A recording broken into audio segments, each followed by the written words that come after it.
Dia mengundurkan diri karena dia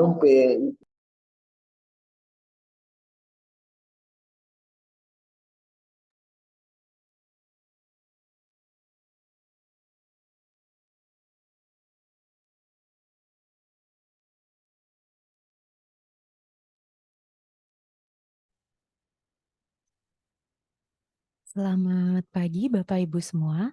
Mohon izin untuk kegiatan hari ini akan segera kita mulai. Sebelumnya apakah suara saya terdengar jelas bagi peserta di Zoom? Izin terdengar, Bu. Jelas, Siap. Bu. Baik.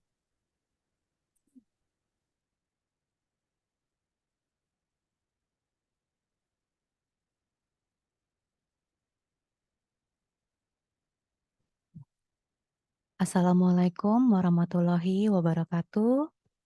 Selamat pagi, salam sejahtera untuk kita semua. Shalom, Om Swastiastu, Namo Buddhaya, salam kebajikan. Ya, puji syukur kita panjatkan atas kehadiran Tuhan Yang Maha Esa karena berkat rahmat beliau kita dapat berkumpul pada hari ini di kegiatan evaluasi tahunan AMPSR Regional Timur dalam keadaan sehat walafiat. Bapak Ibu sekalian, sebelum acara hari ini kita mulai, ada baiknya kita panjatkan doa sesuai dengan agama dan kepercayaan masing-masing agar kegiatan hari ini dapat berjalan lancar dan kondusif. Berdoa, dimulai.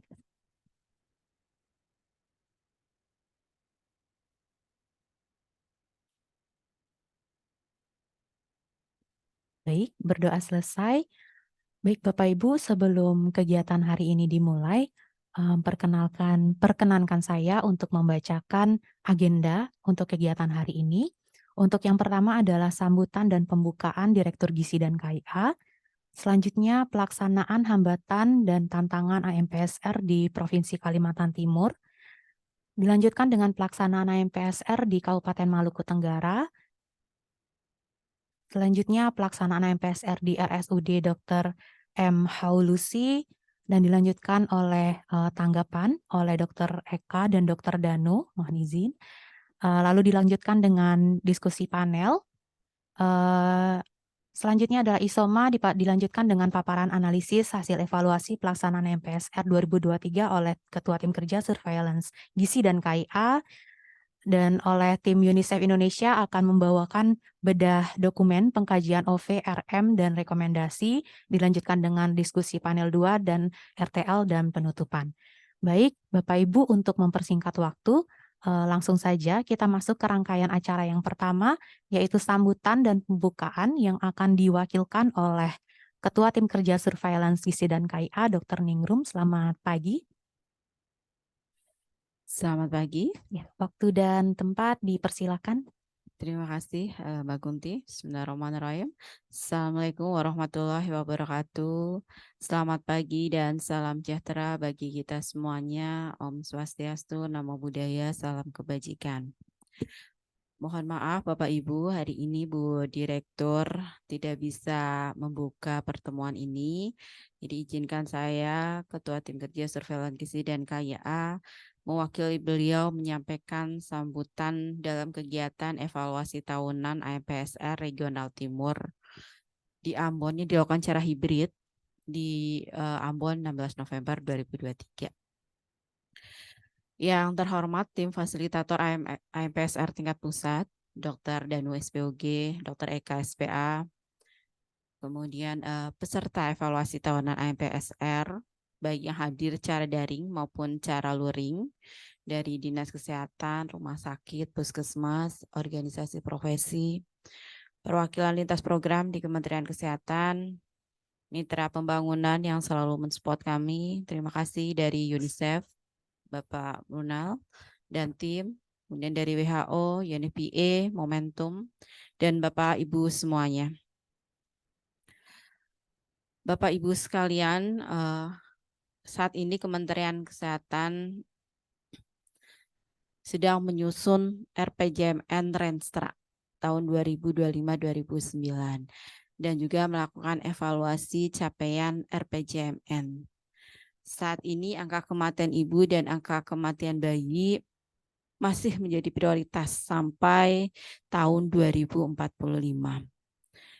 Untuk RPJMN saat ini, target penurunan angka kematian ibu sebesar 183 per 100.000 kelahiran hidup di tahun 2024, sedangkan target penurunan angka kematian bayi tahun 2024 sebesar 16 per 1.000 kelahiran hidup.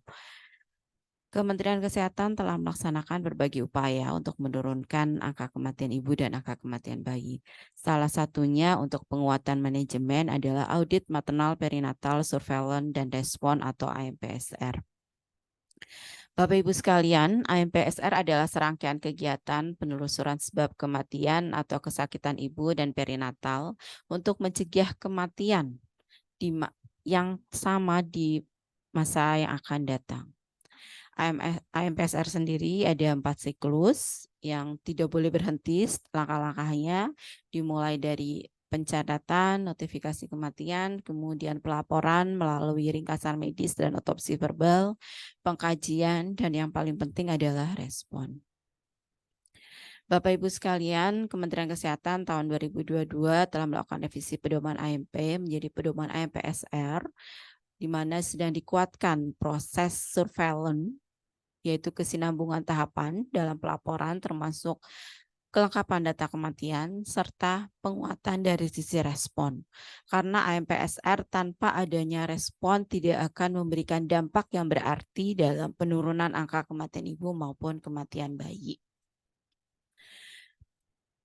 Kebijakan terbaru dalam pedoman AMPSR adalah pelaksanaan AMPSR itu sendiri. Sebelumnya hanya dilakukan di level kabupaten kota, sekarang setiap level harus melakukan audit maternal perinatal surveillance dan respon. Yaitu di level rumah sakit harus dilakukan pengkajian, dilakukan audit ketika ada kematian ibu dan perinatal, kemudian di level kabupaten kota, di level provinsi, dan di level nasional. Salah satu indikator pemantauan pelaksanaan AMPSR adalah persentase kabupaten kota yang melaksanakan AMPSR dan persentase rumah sakit yang melaksanakan audit kematian ibu dan bayi baru lahir. Target kami tahun 2024, 60% kabupaten kota sudah melakukan AMPSR dan rumah sakit 30%. Bapak Ibu, dalam rangka mengetahui pelaksanaan kendala dan mendapat masukan pelaksanaan AMPSR, kami melakukan evaluasi pelaksanaan AMPSR yang dibagi menjadi 2 regional, yaitu regional timur dan regional barat. Hari ini kami melakukan evaluasi untuk 19 provinsi di regional timur. Ini secara hibrid, offline kami mengadakan di Kota Ambon dengan mengundang kabupaten kota dari Kota Ambon, dari Provinsi Maluku, dan juga organisasi profesi, dan juga secara online dengan mengundang provinsi lain di 18 provinsi lain di regional timur. Diharapkan hari ini selain sharing, kami juga bisa mendapatkan gambaran pelaksanaan AMPSR khususnya di regional timur. Dan apabila terdapat kendala, bisa segera mendapatkan solusi sehingga ke depan pelaksanaan AMPSR ini bisa menjadi lebih baik lagi. Bapak Ibu sekalian, tidak lupa kami ucapkan terima kasih atas dukungan yang telah diberikan UNICEF kepada Kementerian Kesehatan sehingga pelaksanaan evaluasi ini dapat dilaksanakan di 2 regional. Akhir kata dengan mengucapkan Bismillahirrahmanirrahim. Atas izin Bapak Ibu sekalian, kegiatan evaluasi tahunan AMPSR Regional Timur saya nyatakan dibuka secara resmi. Semoga Tuhan Yang Maha Esa senantiasa melindungi kita sekalian dalam upaya-upaya kita untuk penurunan AKI dan AKB. Terima kasih. Wabillahi taufiq wal hidayah. Wassalamualaikum warahmatullahi wabarakatuh. Atas nama Direktur Presiden KIA Dr. Lovely Desi MKM. Waalaikumsalam warahmatullahi wabarakatuh. Terima kasih banyak Dr. Ningrum untuk sambutan dan pembukaannya pada kegiatan evaluasi hari ini. Baik Bapak Ibu, kita langsung masuk ke rangkaian acara yang berikutnya, yaitu untuk pemaparan kendala, hambatan, dan pelaksanaan di Kalimantan Timur, Maluku Tenggara, serta di Rumah Sakit Umum Haulusi, yang akan dimoderatori oleh Dr. Fama Krisna Darmani, perwakilan dari UNICEF. Kepada Dr. Fama, dipersilakan.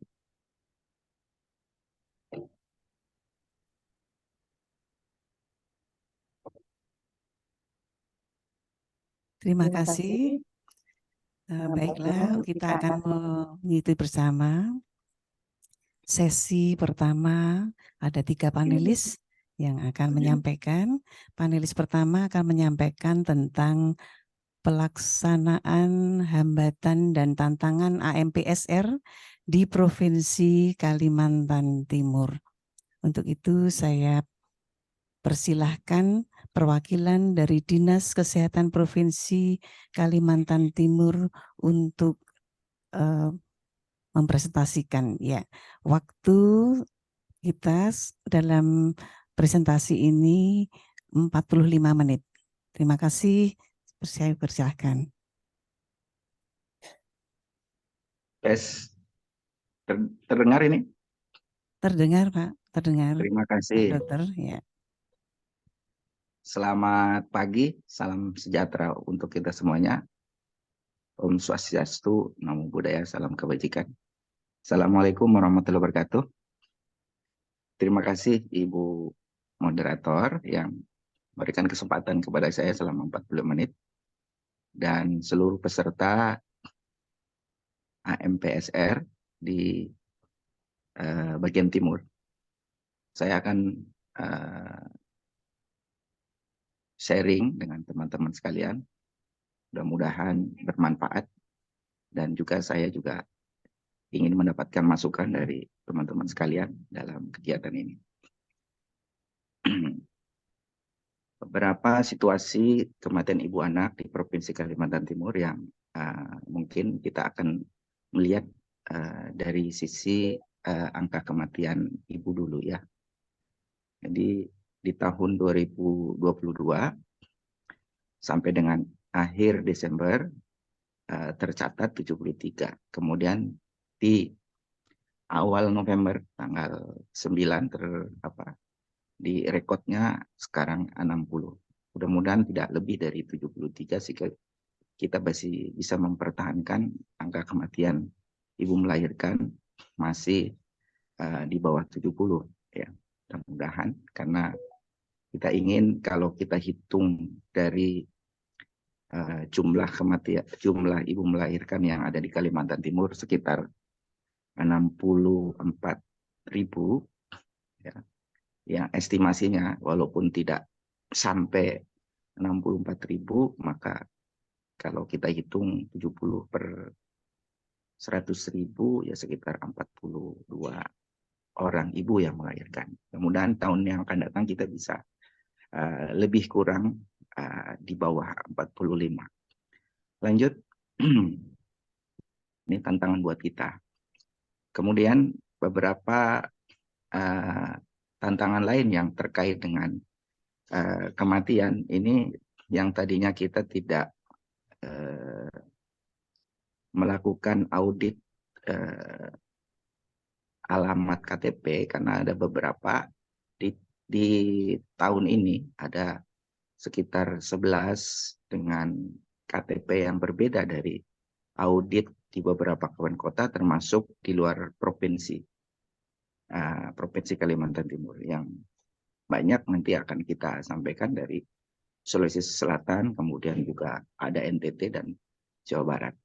Makanya di akhir tahun ini mudah-mudahan kami juga bisa melakukan rapat bersama dengan beberapa provinsi yang memang ibu hamilnya tercatat kematiannya di Provinsi Kalimantan Timur. Lanjut. Nah, ini beberapa dugaan kematian. Jadi dugaan kematian yang masih banyak adalah yang sebutkan ada belum tahu, kemudian yang lainnya. Kalau perdarahan memang walaupun 20% kami anggap atau eklamsi kami anggap memang masih menjadi bagian yang tidak terpisahkan dari manajemen yang dikelola oleh fasilitas kesehatan dari tingkat pertama sampai dengan rujukan. Yang akan menjadi perhatian kami adalah kenapa kematiannya ada yang 18%, belum tahu, dan lainnya. Ya, lanjut. Nah, ini kalau kita lihat ada keterangan dari mulai Kabupaten Pasir sampai dengan Kabupaten Bontang di sini. Ya. Ada belum tahu itu ada 12, kemudian lainnya ada 11. Ya, lanjut aja dulu. Lanjut. Kemudian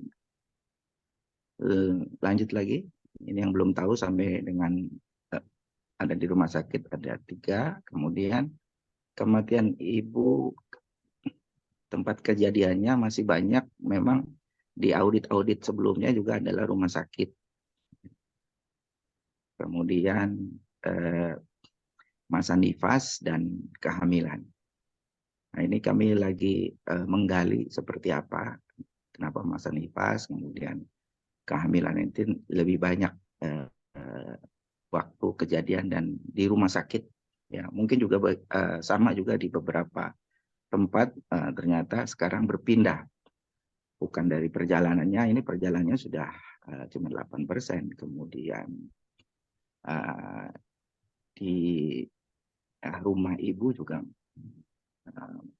masih sedikit. Yang paling banyak adalah di rumah sakit, ada 60%. Lanjut. Total kematian ibu sampai dengan update tanggal 9 November 2023 berjumlah 60. Masih didominasi di Samarinda, Kukar, dan ada 2 ya, Samarinda dan Kukar. Ini kami juga sempat ikut dalam AMP di kota Samarinda.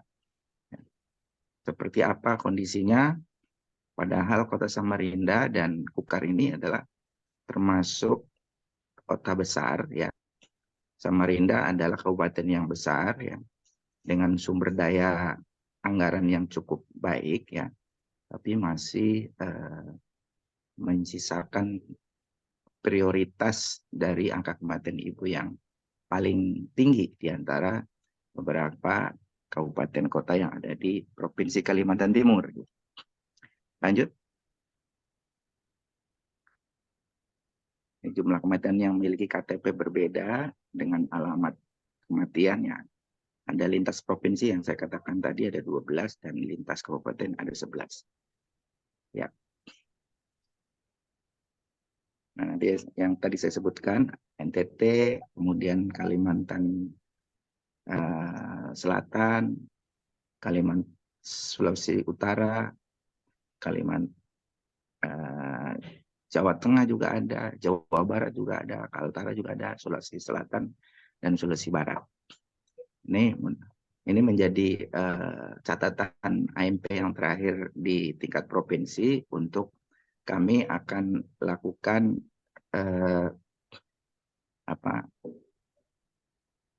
rapat dengan Dinas Kesehatan Provinsi yang bersangkutan. Kemudian akan mengurangi angka yang 60 ya di tahun yang akan datang. Ya, lanjut. Nah, kemudian sebaran kematian ibu berdasarkan alamat domisili ya. Tetap aja antara Samarinda dan Kukar paling banyak. Termasuk juga Kutai Timur ya. Yang lain termasuk Mahulu ini masih belum tercatat ada kematian, jadi masih 0.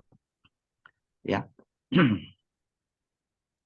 Jumlah kematian ibu yang memiliki KTP yang berbeda juga masih jadi catatan kami. Lintas provinsi ada 7. Lanjut.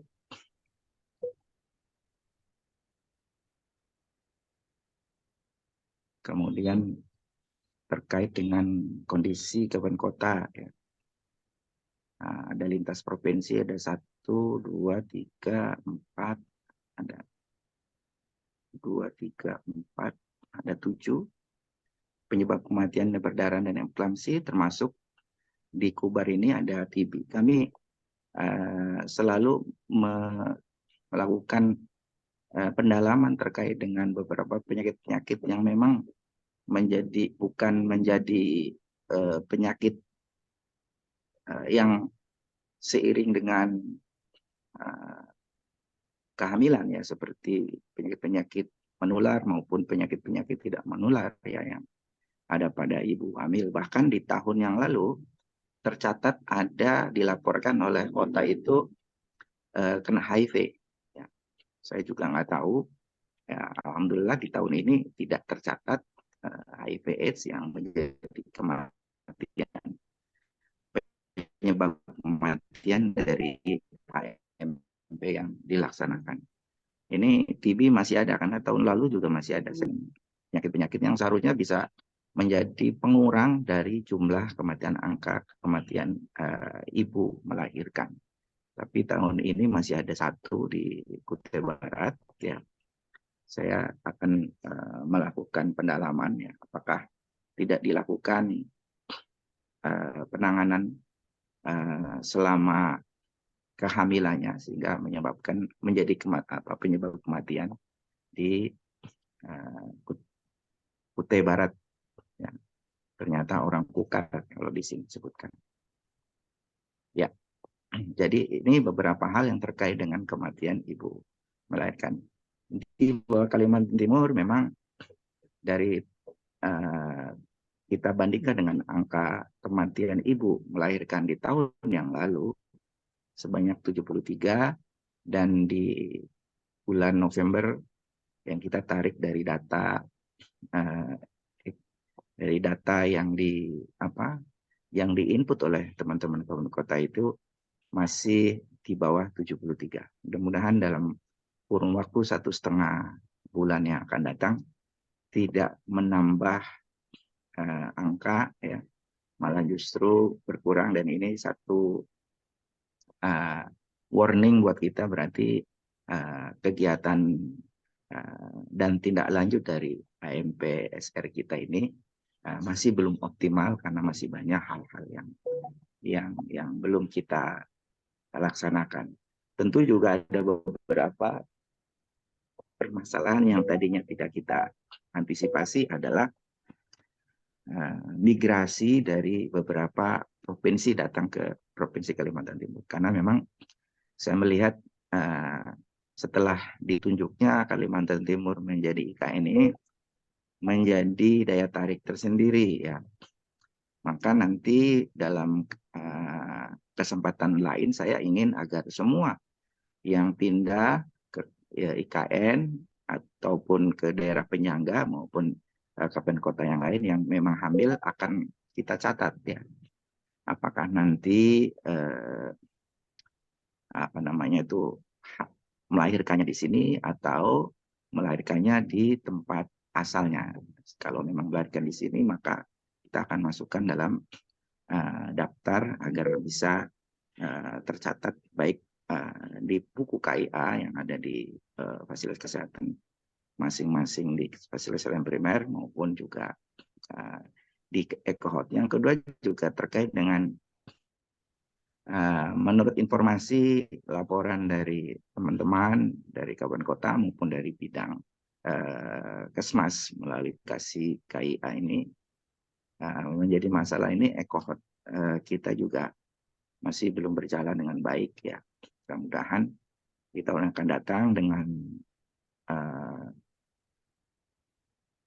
nuansa kita ingin agar satu sehat, satu data itu sudah terakomodir satu platform data, maka mudah-mudahan ini juga akan memudahkan kita di dalam melakukan audit serta surveillance, termasuk respon dari ibu-ibu yang sedang hamil, kemudian melalui proses kelahiran dan juga bayi balita ya, termasuk juga neonatus yang ada di kita.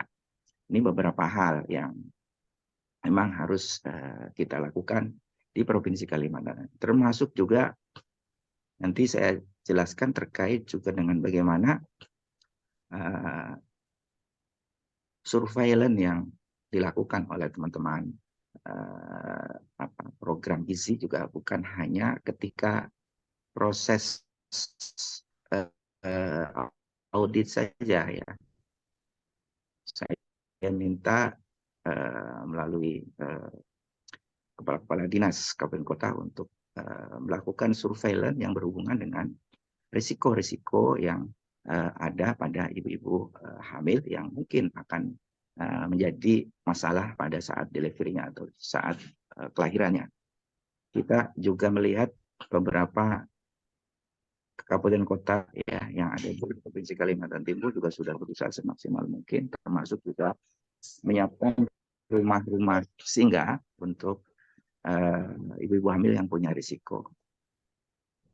Barangkali karena identifikasi ataupun cakupan ibu-ibu hamil yang tidak terdata atau tidak teridentifikasi karena memang migrasi dari kota maupun dari provinsi lain ini yang tidak tercatat, sehingga ketika saat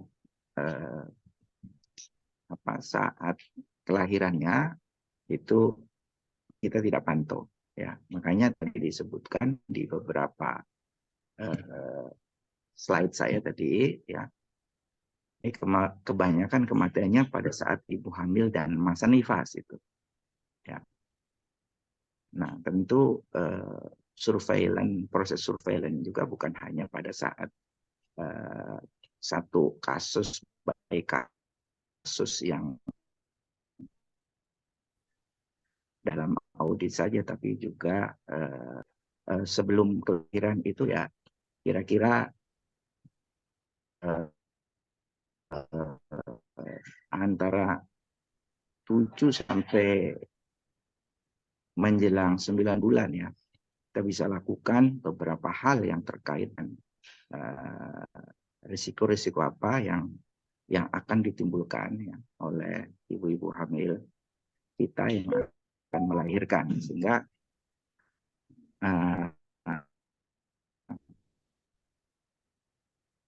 kita melakukan beberapa tindakan-tindakan bisa mencegah kematian kelahiran. Nah, ini terkait dengan kematian ibu melahirkan. Kemudian kematian neonatal ya. Kalau kita lihat coba lagi yang pertama, ya, klik lagi, yang bawahnya, ya. Jadi kematian bayi juga antara 0 sampai 28 hari masih menjadi masalah di Kalimantan Timur juga. Tentu ini sangat berhubungan juga dengan proses kehamilannya ya. Apabila kehamilannya juga terpantau, tentu ini bisa mencegah kematian bayi atau bayi baru lahir atau neonatal, atau juga bayi dan balita. Tapi ini yang jadi masalah ini ada dua ya, pada bayi baru lahir dan bayi ya, 1 sampai 11 bulan ya. Kalau balita ini alhamdulillah kita masih sangat sedikit ya. Angkanya dari tanggal 1 Oktober sampai dengan tanggal 9 November ini kenaikannya baru dua orang yang meninggal ya. Jadi dari 18 menjadi 16. Jadi dari 16 menjadi 18. Tetapi di neonatal dan bayi ini cukup signifikan ya. Jadi kematiannya bertambah banyak ya. Dari 302 ketika di bulan Oktober yang belum terrevisi ya atau belum terverifikasi ini setelah terverif menjadi 428. Jadi cukup banyak, mungkin lebih dari 30 ya. Coba klik lagi ya. Penyebabnya coba klik. Ini penyebabnya ini lebih banyak pada gangguan respiratorius ya, yang asfiksia ya. Kemudian juga BBLR. Jadi bayi-bayi yang baru lahir dengan berat badan rendah ini, saya tidak tahu apakah di Kalimantan Timur, termasuk juga di provinsi lain, apakah berat badan lahir rendah itu juga masih menjadi masalah. Karena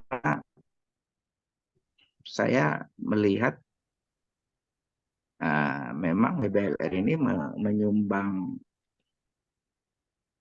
angka stunting yang cukup besar ya, 18,2 atau 0,5% dari angka prevalensi stunting di seluruh Indonesia ya. Stunting kami ini 23,9, sedang BBLR-nya juga masih tinggi, dan ini juga penyebab kematian bagi neonatus kita ya. Kemudian juga karena BBLR tentu banyak faktor-faktor risiko seperti asfiksia ya, yang juga menjadi penyebab angka kematian neonatus yang masih tinggi. Angkanya hampir sama ya, 32 dan 31% ya. Tentu ini menjadi catatan buat kami ya. Makanya melihat seperti ini, kami di tahun ini mengupayakan pemberian makanan tambahan bagi ibu hamil yang kek ya. Kemudian bayi-bayi yang mengalami pertumbuhan negatif maupun tidak naik ya.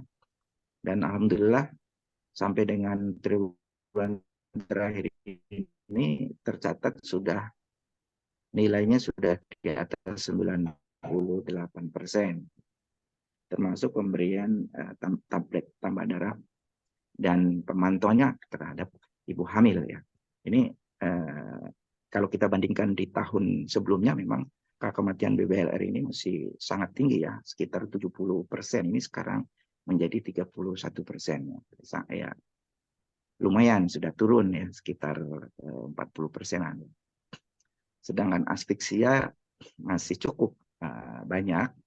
Makanya di tahun ini pun kami melakukan upaya, di samping melakukan upaya-upaya yang terkait dengan peningkatan kompetensi bidan maupun tenaga sumber SDMK ya.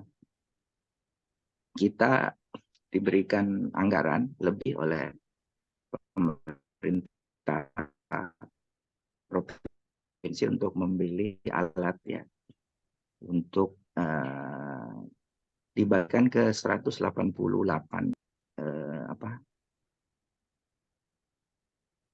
proses pernapasannya. Saya juga namanya lupa. Jadi kayak blended mix CPAP ya. Kemudian ini juga akan bermanfaat ya untuk bayi-bayi yang baru lahir yang mengalami gangguan respiratori ya, termasuk juga bayi-bayi dengan berat badan lahir rendah yang punya masalah pernapasannya. Kalau dilakukan secara manual takut terjadi pneumotorak, ini yang berbahaya, juga akan menyebabkan kematian. Nah, ini juga bagian dari saran permintaan dari teman-teman IDAI ya, dalam beberapa kali kesempatan kita melakukan evaluasi, maka kita lakukan salah satunya adalah pembelian alat mix blending CPAP ya. Kemudian ini bisa akan mengurangi kematian bayi yang ada di Provinsi Kalimantan Timur. Ya, lanjut. Nah, ini tadi disebutkan ya, paling banyak ini adalah, ini tidak ada ininya ya, respiratory distress of newborn. Ya, lanjut saja karena tidak ada. Ya. Nah, kemudian untuk kematian neonatal, ya. Ini kalau kita lihat masih di rumah sakit, ya, lebih banyak. Mudah-mudahan ini hanya di Provinsi Kalimantan Timur saja, ya, karena pada saat Hari Anak Indonesia pun saya sempat berdialog dengan Bapak Menteri terkait dengan banyaknya kematian neonatal yang ada di rumah sakit pemerintah atau RSUD itu disebabkan karena kurangnya NICU, ya, termasuk juga di beberapa fasilitas kesehatan yang melaksanakan seksio, ya. Jadi informasinya ibunya aja yang ditolong ketika anaknya bermasalah dengan baik masalah terkait dengan respiratorinya atau yang lain itu tidak punya fasilitas NICU barangkali, ya. Kemudian akhirnya dikirim ke rumah sakit pemerintah, baik yang rujukan sekunder maupun rujukan tersier. Dan yang terjadi karena NICU-nya juga terbatas, ya, hanya disiapkan hanya di rumah sakit kelas A, akhirnya numpuk. Ya.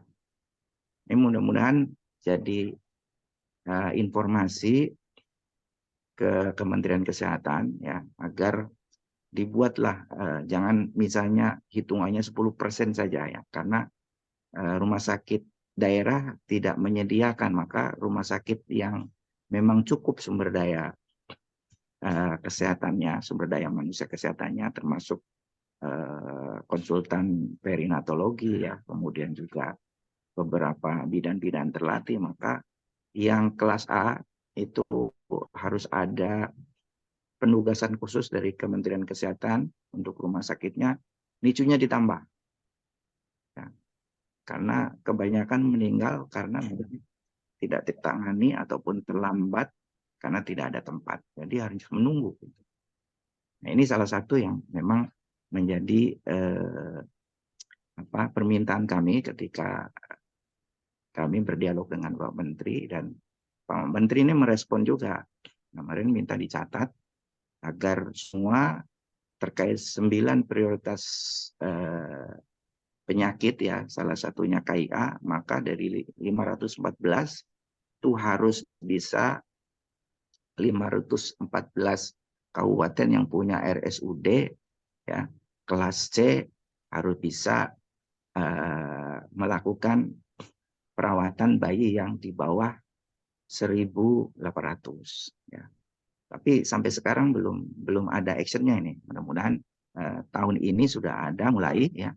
Kemudian yang di 30 masih yang di bawah 1.000 gram bisa dilakukan perawatan, sehingga bisa mengurangi angka kematian neonatal yang tinggi.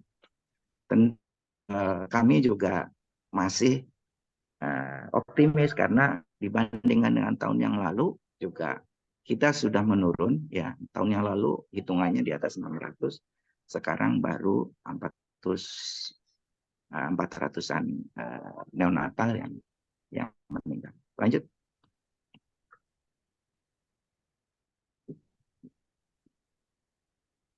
Ya. Ini juga sama, ada beberapa yang lintas provinsi, ya, menjadi masalah baru bagi Kalimantan Timur, ya. Tentu yang menjadi menarik karena migrasi dari seluruh provinsi ini disebabkan karena banyak pekerja yang datang ke IKN-nya. Kemarin saya nanya kepada Direktur Pelayanan Dasar, itu ada sekitar 10.000 pekerja konstruksi. Ini yang formal, ya, yang memang didatangkan oleh kontraktor untuk membangun IKN, ya. Belum lagi ikutannya, ya. Tentu mungkin tidak akan satu orang yang datang, mungkin ya keluarganya termasuk yang hamil juga dibawa. Termasuk anak-anak yang masih baru lahir mungkin bisa saja dibawa. Maka ini menjadi catatan buat Dinas Kesehatan Provinsi Kalimantan Timur dan Kabupaten Kota untuk dibahas dalam AMPSR yang akan datang. Lanjut.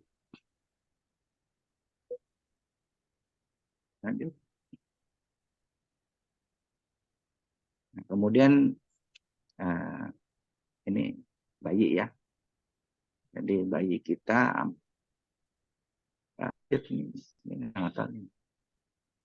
oh ya. Kemudian kematian bayi juga masih sangat tinggi ya, 429.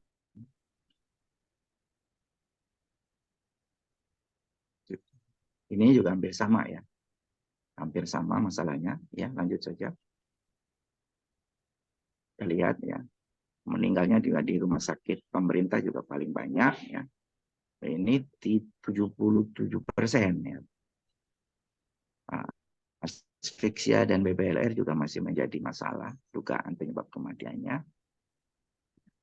Mudah-mudahan dengan yang saya sampaikan tadi akan bisa mengurangi, termasuk juga beberapa faktor-faktor eksternal lain yang bisa kita lakukan.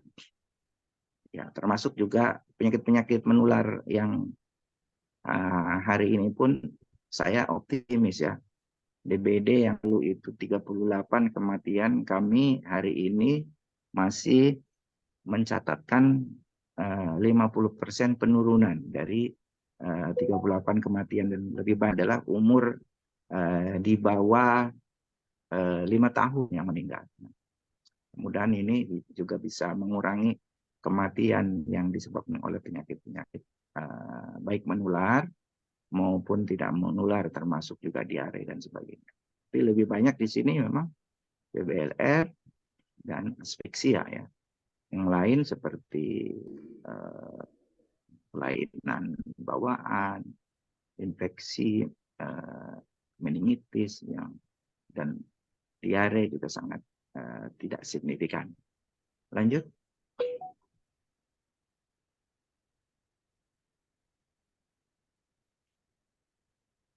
Ini kesama terkait dengan lintas provinsi juga banyak ya. Terus, sedangkan untuk balita selama satu bulan yang lalu ini baru tercatat tambahan 2. Nah, mudah-mudahan tidak naik lagi ya. Dan kalau kita lihat di tahun 2022 dibandingkan 2023 ini sudah sangat menurun. Lanjut. Lanjut saja karena ini terkait dengan perip dan belum diperip ya. Dan ini juga kita akan lakukan beberapa hal yang terkait dengan penyakit-penyakit lainnya ya, yang sangat berhubungan juga dengan screening SHK. Jadi kita sudah mulai, Laboratorium Kesehatan Provinsi juga sudah bekerja sama dengan UGM ya. Mudah-mudahan dapat approve dari Kementerian Kesehatan agar memudahkan dalam transport sampel ya, yang tadinya harus berangkat jauh, sekarang bisa ke Laboratorium Kesehatan Provinsi ya untuk SHK. Kita diberikan, kalau tidak salah, ada 3.000 sampel di tahun yang lalu, dan kita belum bisa mencapai lebih banyak dari yang diminta oleh Kementerian Kesehatan ya. Tapi mudah dengan sarana yang ada ya, kita bisa melihat agar kita bisa mengurangi juga kematian bayi balita yang mungkin disebabkan karena beberapa hal yang berhubungan dengan kongenital ya. Lanjut. Ini juga kematiannya lebih banyak di rumah sakit pemerintah. Jadi yang saya katakan tadi, mohon secepatnya ada surat penugasan ya untuk menambah tempat tidur NICU ya, khusus untuk perinatal, kemudian neonatal juga bayi balita. Lanjut. Terus, nah, saya ingin memberikan satu gambaran terkait untuk menurunkan angka kematian ibu dan bayi termasuk balita. Kita punya waktu untuk maternal itu sebenarnya panjang. Dari K1 sampai K6 aja 6 bulan ya kita punya waktu untuk melakukan mitigasi ya atau manajemen risiko ya. Dan ini akan terlihat di AMPSR yang hanya laporan surveillance-nya di K1, K2, K3, K4 sampai K6 ini tidak kelihatan. Yang kelihatan ketika masuk di rumah sakit rujukan. Diberikan MGSO4, diberikan ini, padahal sebenarnya ini yang agak sulit kita intervensi karena itu sudah masuk pada konten kompetensi rumah sakit dan sebagainya. Dan ini adalah fase-fase terminal gitu. Yang kita inginkan pada proses surveillance atau penyelidikan epidemiologi dalam bidang penyakit menular ya. Itu adalah di mana ketika K1 dia punya masalah apa, kemudian kita sudah berbuat apa ya. Ini rata-rata mereka ibu-ibu hamil yang meninggal kemudian dilakukan AMPSR ini tidak muncul di situ. Seperti apa yang harus kita lakukan? Ya, misalnya terkait dengan TB, dilakukan apa sudah konsul dengan program ATM gitu. Kemudian bagaimana pengobatannya ya. Dan sebagainya. Ini sepertinya hilang. Sepertinya tidak terrekod dengan baik ya. Malah justru tidak data-data yang terkait dengan program yang ibu hamil ini tidak ada. Ya, yang ini saya lihat di beberapa kegiatan MPSR yang saya ikuti ya, termasuk saya membaca laporan-laporan kematian juga sama. Ya kalau saya istilahkan, kalau ibu hamil kan masih punya waktu antara 6 sampai 8 bulan ya. Kita menyiapkan mitigasinya atau menyiapkan manajemen risikonya. Ini masih panjang ya, tapi masih hati-hati. Yang sangat pendek itu contoh ya. Ini saya contohkan, saya sering mencontohkan dengan kasus DBD. Demam berdarah itu kan disebabkan oleh virus. Nah, virus dengue itu antara 7 hari. Begitu selesai 7 hari, kalau dia bisa survive maka akan sembuh. Nah, titik kritisnya adalah pada hari ketiga, hari keempat dan kelima. Nah, kita masih punya waktu itu 1 sampai 4 hari, tapi semua kematian yang pada saat itu 1 sampai 4 hari itu tidak ada perlakuan yang khusus terkait dengan kasus-kasus DBD. Sehingga saya menyimpulkan bahwa kasus DBD ini meninggal yang sia-sia meninggalnya gitu. Contoh begini, satu kasus masuk panas 1 atau 2 hari, kemudian dilakukan pemeriksaan rampuli, kemudian ya mungkin ada pemeriksaan darah sederhana, PCP sama trombosit. Ya. Kemudian dia nyatakan, Bu, kemungkinan ini DBD. Kemudian karena trombositnya masih di atas 150, kemudian PCP-nya masih juga tidak naik, maka ibu pulang saja ya. Gitu. Ini rata-rata seperti itu. Begitu pulang hari 4 mati. Ya. Nah, makanya begitu saya tahu tentang manajemen kasusnya masih seperti ini. Ya. Sementara penyelidikan epidemiologi yang dilakukan oleh para teman-teman epidemiologi ya, surveillance itu dia selalu mengumpulkan jentik, ya, ada jentik di rumahnya gitulah. Mungkin lalu dilakukan apa namanya itu jumanti gitu ya, abate dan sebagainya. Tidak masuk kepada penyebab kenapa dia meninggal gitu. Mohon maaf Maka Bapak di tahun Kadis, ini pada bulan Januari ya, mengingatkan waktu tinggal 5 menit. Terima waktunya kasih. oke. Mungkin saya teruskan aja selama menit ya. Jadi itu yang kita lakukan sehingga kita perintahkan seluruh fasilitas kesehatan untuk melakukan pemeriksaan awal serologi dengan menggunakan NS1 yang sederhana. Ternyata sangat signifikan ketika ternyata memang positif NS1-nya, maka dilakukan serial ataupun pemantauan secara ketat sehingga dia tidak sampai ke DS pada hari keempat. Ini pun juga harus dilakukan sedemikian rupa dalam proses ibu hamil ya. Kita masih punya waktu panjang 6 bulan sampai 8 bulan. Kok dibiarkan begitu saja yang pada akhirnya surveillance yang didapatkan ya atau laporan kematiannya aja ngurusin masalah bagaimana perdarahan, kemudian 10 kolab masuk, kemudian macam-macam gitu. Sampai dilakukan resusitasi dan meninggal. Menurut saya secara epidemiologi ini kurang memberikan tekanan yang penting dalam penanganan angka kematian ibu hamil yang melahirkan.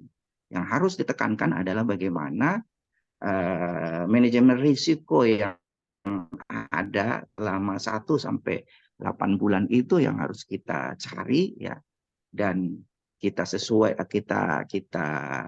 kuatkan sehingga dalam surveillance nanti yang kita dapatkan dari setiap kasus-kasus kematian itu kita bisa menemukan benang merahnya gitu.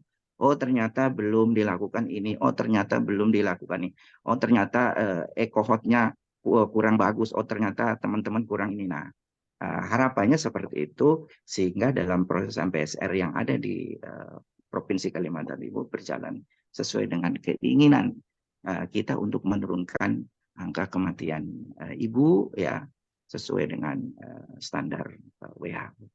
Saya kira itu karena slide berikutnya itu juga sudah saya sampaikan ya dari beberapa hal yang kita simpulkan. Terima kasih.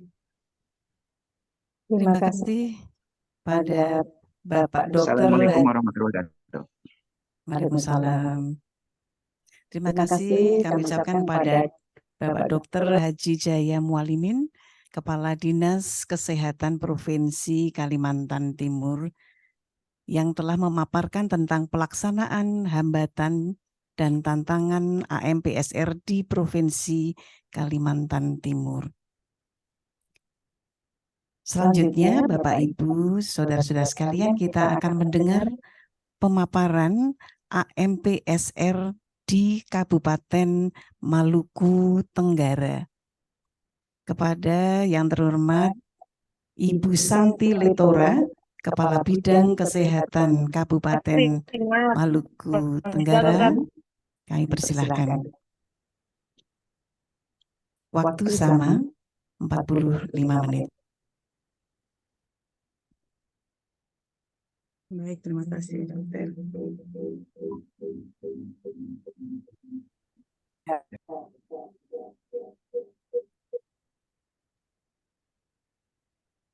Selamat siang, wassalamualaikum warahmatullahi wabarakatuh. Shalom dan selamat.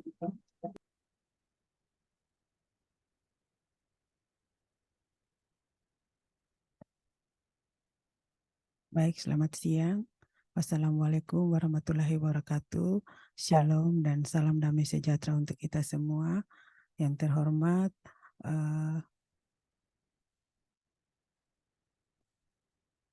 di sini aja ya. Yang terhormat Ketua Tim Kerja Surveillance Gizi KIA Dr. Ningrum, yang terhormat tim fasilitator AMPRS Kementerian Kesehatan, tim UNICEF, teman-teman sekalian, Izinkan saya untuk memaparkan pelaksanaan AMPSR di Kabupaten Maluku Tenggara.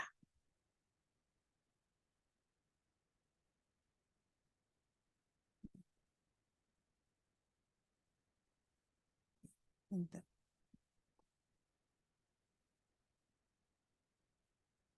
Baik, gambaran umum Kabupaten Maluku Tenggara. Sedikit gambaran umum Kabupaten Maluku Tenggara, yaitu Kabupaten Maluku Tenggara terdiri dari 2 kepulauan, yaitu Kepulauan K Kecil dan Kepulauan K Besar. Kami terdiri dari 192 desa dan 58 pustu dan 238 posyandu. Untuk kami 20 puskesmas itu ada tersebar jumlah bidan di 172 bidan tersebar di 20 puskesmas.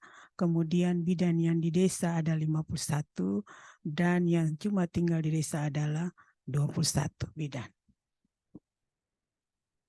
Next.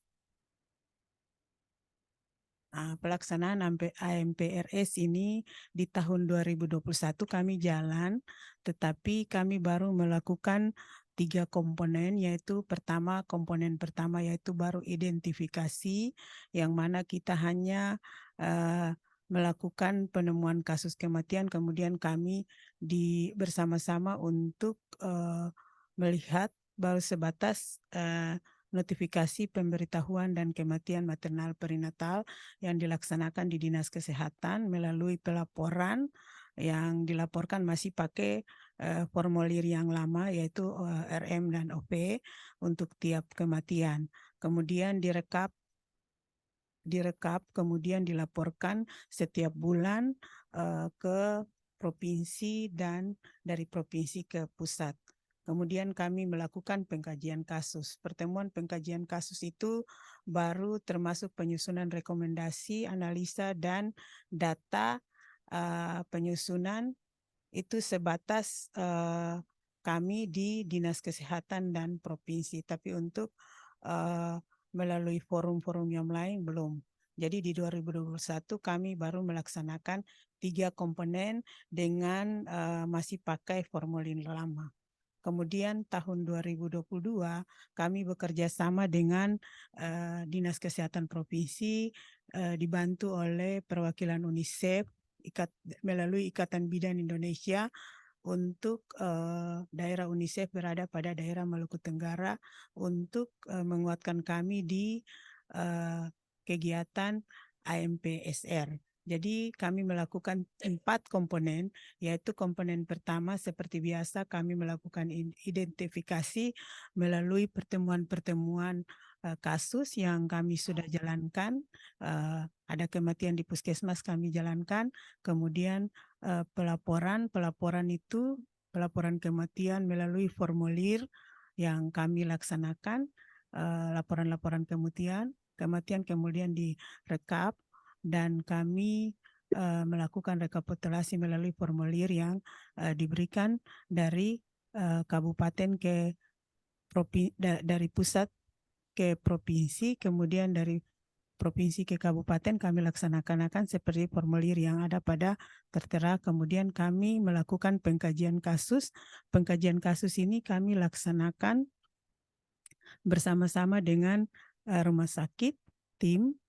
Kemudian kami melakukan respon diseminasi hasil kajian AMPRS dalam upaya-upaya mengatasi masalah-masalah sesuai dengan rekomendasi yang memastikan alokasi anggaran dan pemantauan dan evaluasi. Ini kami sudah laksanakan tim itu melalui tim pengkajian kasus, yaitu rumah sakit, dokter obgyn, dokter anak, kepala ruangan kebidanan, kepala ruangan anak. Jadi kami sudah laksanakan di pelaksanaannya di Rumah Sakit Karir Sese Tubun Langgur. Ini Kabupaten Maluku Tenggara melakukan advokasi dan rekomendasi lintas sektor. Pertemuan ini bersama-sama dengan UNICEF yang kami sudah jalan untuk pertemuan dan advokasi lintas sektor yang kami laksanakan di Maluku Tenggara. Ini setelah itu regulasi, kami sudah ada regulasi AMPRS yang ditandatangani oleh Bupati Maluku Tenggara.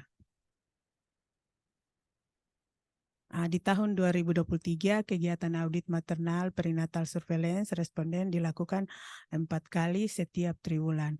Pelaksanaan audit maternal surveillance responden triwulan 1 dilaksanakan, itu kami melakukan pengkajian maternal perinatal itu 1 kasus dan perinatal 2 kasus.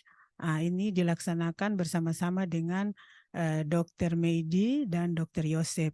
Yang kami undang adalah Kepala Dinas Kesehatan, Puskesmas, Bidan Koordinator Pengelola Anak, Kepala Ruangan Bersalin, NICU, Anak, Pengelola Ponek, Bidan Kesmas, Bidan P2P, dan Bidan Yankes. Jadi yang terkait dari seluruh stakeholder yang ada pada Dinas Kesehatan itu kami mengundang untuk sama-sama kami duduk untuk melihat kasus-kasus yang terjadi baik di desa maupun wilayah kerja puskesmas dan yang sudah dirujuk di rumah sakit. Kita sama-sama melihat kasus, melakukan pengkajian kasus bersama. Kasus ini kami angkat 1 kasus maternal dan 2 kasus kematian bayi. Ini pelaksanaan kami laksanakan di Dinas Kesehatan Kabupaten Maluku Tenggara.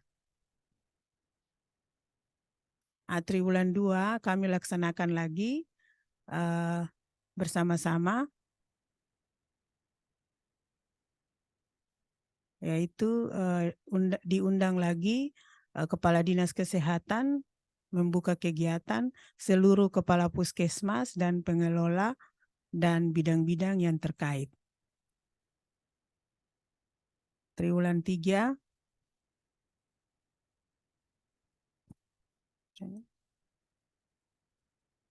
pelaksanaan juga kami laksanakan pada triwulan 3 dan 4. Triwulan 3 itu masih sama juga, kami sama-sama mengundang pelaksanaannya di tanggal 27 Oktober 2023. Lanjut. Triwulan 4 juga yang diundang sama. Dihadiri oleh pejabat sekretaris daerah, Pak Sekda, sama-sama di triwulan 4 untuk kita sama-sama melihat hasil kegiatan AMPRS ini dari triwulan 1 sampai triwulan 3. Dan beliau merespon ini dan setelah ini beliau bilang tolong nanti lihat kemajuan kematian-kematian yang terjadi di Kabupaten Maluku Tenggara dilaporkan secara rutin kepada beliau untuk tindak lanjut di tahun berikut. Ini rekomendasi yang kami sepakati, yaitu 1, setiap puskesmas yang memiliki dokter harus memberikan MGOS 4 sebelum eklamsi ditegakkan. Karena memang rata-rata penggunaan MGOS 4 kadang-kadang kami maklumi bahwa bidan-bidan di lapangan ada yang mengerti dan ada yang tidak mengerti, apalagi di wilayah-wilayah yang sangat sulit. Jadi mereka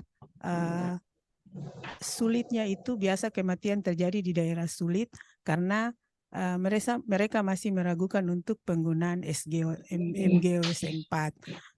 Jadi biasanya kendala kita di gudang farmasi mereka menyiapkan tapi ada bidan yang tidak menganfarkan itu. Kita telusuri bersama ternyata ada tapi mereka meragukan untuk memakai. Kadang mereka rujuk tidak memakai MGOS 4, terjadi kematian setelah sampai di rumah sakit. Jadi harus kesepakatan kita harus memberikan MGOS 4 sebelum eklamsi ditegakkan. Ya, targetnya itu tenaga kesehatan, FKTP Dinas Kesehatan. Jangka waktu pendek itu kurang lebih 6 bulan penanggung jawab Dinas Kesehatan. Setiap ibu hamil, kedua setiap ibu hamil berhak mendapat pelayanan ANC sesuai standar. Wajib dipantau ibu hamil yang resiko tinggi. Sama juga dia punya target, kemudian jangka waktu juga sama penanggung jawab Dinas Kesehatan. Ketiga, setiap ibu hamil atau bersalin harus dilaporkan oleh kepala desa kepada pihak puskesmas setempat. Nah, ini kendala-kendala banyak. Ada masalah kenapa terjadi kematian, yaitu biasa kepala desa ini kadang-kadang tidak melaporkan ke puskesmas karena mungkin ada puskesmas yang dari desa jangkauannya itu langsung ke rumah sakit. Kalau dia ke puskesmas, biasanya langsung ada wilayah yang sulit ke puskesmas baru ke rumah sakit agak sedikit jauh. Biasanya mereka langsung dari desa langsung ke rumah sakit yang tidak ketahui oleh kepala puskesmas. Sehingga ketika sampai di rumah sakit membutuhkan rujukan baru kepala puskesmas atau bidan setempat tahu bahwa ada ibu hamil yang sudah sampai ke rumah sakit tanpa ketahuan oleh kepala puskesmas dan bidan puskesmas. Sehingga rekomendasi itu di poin 3 ini, setiap ibu hamil atau ibu bersalin harus dilaporkan oleh kepala desa kepada pihak puskesmas setempat. Target yaitu tenaga kesehatan, FKTP, Dinas Kesehatan, OPD, lintas sektor yang di dalamnya adalah masyarakat dan yang lain. Ya. Kemudian waktu dan penanggung jawab masih sama. 4, memperkuat kelas ibu hamil. Kemudian 5, memperkuat sisrute. Kadang, ya sebentar, kadang di sisrute ini ada masyarakat yang seperti tadi mereka rujuk tanpa ketahuan oleh Dinas Kesehatan melalui PC 119 sehingga tidak tercatat di sisrute. Biasanya kalau kita merujuk ibu hamil atau pasien lain, biasa sudah terkonek dengan Dinas Kesehatan Kabupaten Maluku Tenggara mempunyai PC 119. Biasanya kalau mereka merujuk itu sudah terlihat di sisrute, sistem rujukan yang terkonek langsung mungkin dengan Kementerian Kesehatan. Dan kami mempunyai aplikasi biasanya langsung ke dinas, ada juga langsung ke kepala-kepala bidang karena kami sudah pasang di HP, biasanya langsung sudah terlihat bahwa ibu hamil yang kami rujuk atas nama siapa dan jam berapa sudah tercatat sehingga kami bisa tahu. Tapi kadang-kadang dari masyarakat tidak merujuk tanpa ketahuan Dinas Kesehatan atau puskesmas, akhirnya di poin 3 itu yang biasa terjadi hal-hal yang tidak dilaporkan kepada kami. Jadi mungkin kami memperkuat sisrute baik di tenaga FKTP maupun masyarakat sehingga bisa memperkuat kami punya sisrute melalui rujukan PC 119. Kemudian sosialisasi kepada masyarakat bahwa jam kesda biasa kendala paling banyak setelah kami melakukan AMPRS, banyak kendala ini ya, SR, banyak kendala di masyarakat yaitu tidak mempunyai kartu-kartu. Jadi biasanya istilah ada banyak kendala. Biasanya kalau kami bidan di ruangan biasa telepon kami Dinas Kesehatan lebih dari 1 kali 24 jam ini pasien miskin ini harus bayar. Tetapi kadang-kadang kami mau membantu pasien ini dia sendiri tidak mempunyai identitas bagaimana kami membantu. Minimal dia mempunyai KTP. Ada pasien yang tidak mempunyai KTP. Ini yang bikin kendala-kendala, atau pasien-pasien yang datang dari luar daerah yang memangnya KTP-nya memang masyarakat yang di luar daerah yang tidak mempunyai keterangan dan lain-lain. Ini yang membuat hambatan-hambatan yang terjadi di rumah sakit ketika dokter mau layani. Jadi ini sosialisasi kepada masyarakat sehingga masyarakat jam kesda, bantuan dari Pemda untuk kartu jam kesda yang telah diaktifkan untuk prosedur penerbitan SKTM. Jadi mereka harus sebelum ke rumah sakit mereka sudah harus mengaktifkan jam kesda mereka melalui penerbitan SKTM. Kemudian tim pendamping keluarga TPK berperan aktif dalam upaya pencegahan kehamilan beresiko. Jadi ini kami bekerja sama dengan Dinas P2KB untuk melaksanakan kegiatan-kegiatan sebelum melakukan upaya-upaya pada pencegahan kehamilan pada ibu hamil dengan beresiko 4T, sehingga ketika terjadi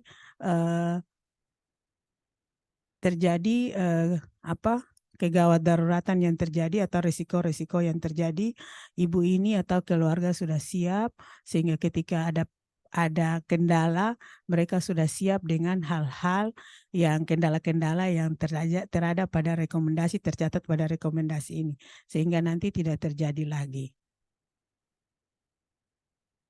Kemudian untuk perinatal, setiap ibu hamil atau ibu bersalin harus dilaporkan oleh kepala desa kepada pihak puskesmas setempat. 2. Penguatan kunjungan neonatus terstandar. 3. Puskesmas harus rutin melakukan penguatan kelas ibu balita kepada masyarakat. 4. Penguatan implementasi kapasitas bagi tenaga kesehatan dalam melakukan MTBM maupun MTBS. Jadi targetnya itu rata-rata tenaga kesehatan, terus kemudian di FKTP, kemudian Dinas Kesehatan. Jadi jangka waktu itu kurang lebih 6 bulan rata-rata, dan penanggung jawab itu adalah Dinas Kesehatan. Ini pemantauan pelaksanaan audit maternal perinatal surveillance respon. Jadi jumlah kematian maternal yang dilaporkan oleh rumah sakit dan puskesmas di-input di MPDN. Jadi untuk puskesmas rata-rata penginputannya ini 1, kemudian dilaporkan dari rumah sakit itu 6, dan kami input ke MPDN itu sama. Jumlah kematian perinatal yang dilaporkan oleh rumah sakit dan puskesmas dan diinput di MPDN itu juga kami laporkan dari rumah sakit maupun puskesmas, kami sudah laporkan melalui MPDN. Penyebab utama kematian pada tahun 2023 adalah kami naik di tahun ini, Ibu Ningrum, 6 kematian kami, yaitu eklamsi, penyebab yaitu jantung, eklamsi dan jantung. Jadi 1 itu ada eklamsi dan 2 jantung untuk kematian maternal. Sedangkan penyebab kematian perinatal yaitu BBLR, asfiksia, dan respiratory distress syndrome. Tren kematian dalam 3 tahun terakhir, di tahun 2021 untuk angka kematian maternal kami berada pada angka 2 dari di antara 1.000 kelahiran hidup, dan untuk 2022 3 di antara 100.000 kelahiran hidup, dan 2023 kami naik 6 di antara 1.000 kelahiran hidup. Kami tidak pakai per 1.000 karena kami punya kelahiran tidak sampai per 100.000, jadi kami biasanya 2 di antara 100.000 kelahiran hidup. Kemudian untuk neonatal kami berada pada 2021 12 per 1.000 kelahiran hidup. Ini neonatal untuk 2022 7, dan lahir mati itu 34. Dan untuk tahun 2023 untuk maternal 6 dan neonatal 11, lahir mati 3, 15, ya 15, 22 dan 11. Ya, demikian. Ayo lanjut, demikian hasil dari pelaksanaan AMPRS yang kami laksanakan di Maluku Tenggara, dan itu sedikit saja, mungkin ada kekurangan dari kami. Mohon kami maafkan dan dimaklumi dan mohon ditambahkan kalau ada kekurangan-kekurangan dari kami. Terima kasih.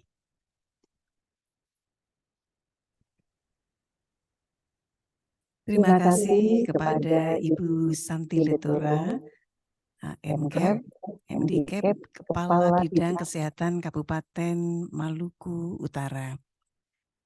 Maluku Tenggara, mohon maaf ya, Kepala Bidang Kesehatan Kabupaten Maluku Tenggara.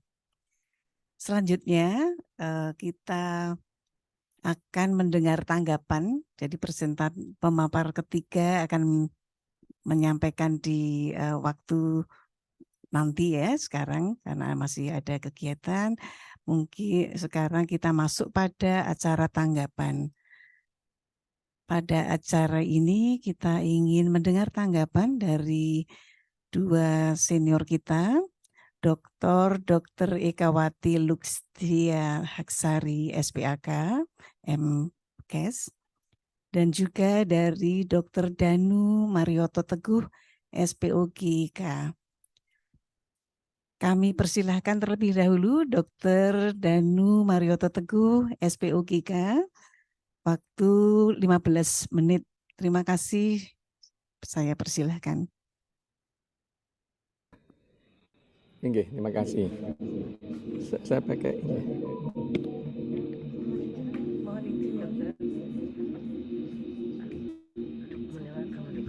Pakai ini aja ya. Iya, jadi suaranya pakai. Oke, selamat pagi. Assalamualaikum warahmatullahi wabarakatuh. Terima kasih dari itu Bapak Kepala Dinas Kalimantan Timur. Iya, sudah mati nih. Jadi untuk Kalimantan Timur itu levelnya provinsi. Jadi saya pertama kali mau menyampaikan, kalau kita mengutip data dari MPDN, sebaiknya timestamp-nya diikutkan. Karena MPDN itu alive, jadi hidup. Kita meng-capture, menyatakan kematian anak, terutama yang bergerak cepat kan anak ya. 55 gitu ya. Ditulis di situ, terus orang buka MPDN. Kok enggak sama ya datanya? Karena kan live, jadi data itu masuk terus, sehingga kadang-kadang sering terjadi pertengkaran. Kok enggak sama datanya ya? Loh sebentar, lihat timestamp-nya, kapan kita meng-capture data dari MPDN.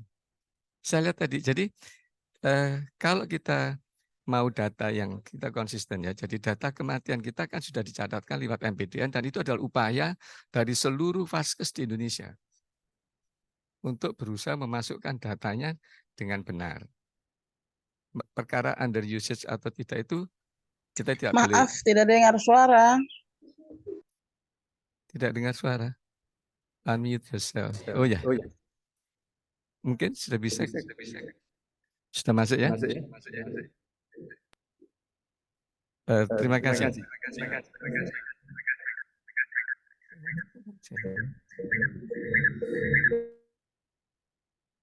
Sudah jelas ya sekarang? Terima kasih. Jadi saya kami ulang ya. Jadi untuk MPDN, data di MPDN adalah data pelaporan adanya kematian di vaskes dan puskesmas. Yang di puskesmas itu berarti kematian yang terjadi di luar vaskes disampaikan melalui puskesmasnya. Jadi mati di rumah, mati di PMB, mati di rumah bersalin, mati di klinik itu disampaikan ke puskesmasnya, ya, puskesmasnya, kemudian oleh puskesmasnya dinotifikasikan melalui MPDN. Yang di rumah sakit langsung oleh rumah sakit tempat matinya. Jadi artinya kalau kita sudah sepakat dan memang harus disepakati bahwa kematian kita di Indonesia direportkan sesegera mungkin melalui MPDN sehingga semua kita ini bisa melihat kondisi kematian maternal dan anak dari seluruh Indonesia. Kemudian yang kedua, untuk menangkap, untuk mengambil data dari MPDN kemudian ditampilkan, screenshot atau apapun, itu sebaiknya kapan waktu itu diambil, di-capture tanggal jam berapa. Tanggal jam berapa, karena bisa berbeda, sangat bisa berbeda. Karena apa? Kalau vaskes kita sudah sesuai dengan himbauan dari kementerian bahwa sesegera mungkin notifikasikan lewat MPDN, betapa bergeraknya angka itu. Kita mungkin satu-satunya di dunia loh yang bisa melihat angka kematian itu bukan real time ya, tapi near time. 10 minutes after the death, we know the number. Exactly almost 80%. Katakanlah kalau di rumah sakit itu kita punya 80% kematian terjadi di rumah sakit, maka kalau rumah sakit itu konsisten setiap ada kematian notifikasi dulu lah ya. Dinotifikasikan aja itu dalam waktu tidak lama. 15 menit, setengah jam setelah masa period grief-nya apa ya, masa susahnya itu kita kematian kan susah. Kemudian kita notifikasikan 80% all over Indonesia kita will know the number of the dead. Ya memang sad story ya, sad event, tapi supaya sad event itu tidak berulang-ulang, yuk kita legowo menotifikasikan. Dan selalu saya katakan buat petugasnya, terima kasih sekali panjenengan semua mau menotifikasikan. Dan ada satu reward yang Anda nggak sadari. Kalau Anda bisa menotifikasikan, berarti jenengan tidak dinotifikasikan kan? Coba bayangkan, ibu-ibu di sini yang sudah punya anak, kan syukur sekali kalau kita nggak dinotifikasikan. Atau paling enggak, cucu kita nggak dinotifikasikan di MPDN. Jadi itu adalah rasa syukur kita, kenapa kita sebagai petugas yang punya tugas memasukkan data ke MPDN dengan willingly, dengan senang banget, tak notifikasikan, pung duduk aku sih dinotifikasikan. Jadi itu, jadi sekali lagi kalau menotifikasikan kematian memakai data MPDN, tolong timestamp-nya di timestamp apa ya? Tanda waktunya ikut di capture. Kemudian untuk yang ini kan pelaksanaan monitoring pelaksanaan AMPSR. Pelaksanaan AMPSR itu bisa manual, bisa hibrid, bisa online murni. Kita selama ini saya lihat banyak yang dilakukan secara manual. Oleh Kemenkes sudah dibuatkan tools untuk pelaksanaan proses AMPSR secara digital. Juga bisa secara hibrid. Contohnya, kalau kita melaksanakan audit itu tidak dicatat, biasanya kita mencatatnya di paper. Kemudian setelah selang waktu kita cari catatannya hilang kan? Atau catatannya seperti buku kaya. Ditanya nulis tensi 160. Dicatat di buku kaya. Kemudian dia lupa. Maunya mau konsul ke puskesmas, ke dokter, tapi karena kesibukan lupa. Buku ditutup. Kemudian setelah ambil ATM dia kejang. Dikirim ke rumah sakit. Misalnya Dr. Stomo. Dr. Stomo itu sering sekali mengeluh, kenapa pasien-pasien itu kok dikirim dalam keadaan jelek. Ternyata di buku ANC-nya itu ditulis, sudah ada tulisan 150. Nah, di situ kelemahan pencatatan by kertas, di kertas itu adalah yang tahu hanya pasiennya atau yang menulis. Tapi kalau dicatatkan secara digital, maka yang tahu juga bisa orang lain. Nah, di pelaksanaan AMPSR secara manual ini sebaiknya dicatatkan juga di MPDN. Bisa. Nah, dengan dicatatkan di MPDN itu tidak akan hilang dan ada konsekuensi-konsekuensi assignment. Ada konsekuensi-konsekuensi mengingatkan. Apa-apa yang bisa diingatkan lewat MPDN dilakukan pengingatan melalui MPDN. Jadi kita kalau dalam melaksanakan AMPCSR, kami mengajak saudara semua, teman-teman semua, bahwa tolong dicatatkan juga di MPDN. Dan untuk pelaksanaan MPCSR itu yang dinilai itu adalah semua langkah dari proses AMPSR. Jadi AMPSR itu bukan hanya reviewnya, tidak. Notifikasinya itu termasuk AMPSR, tapi the first step. Jadi langkah pertama daripada MPSR, kita lihat notifikasinya. Is it good? Is it right?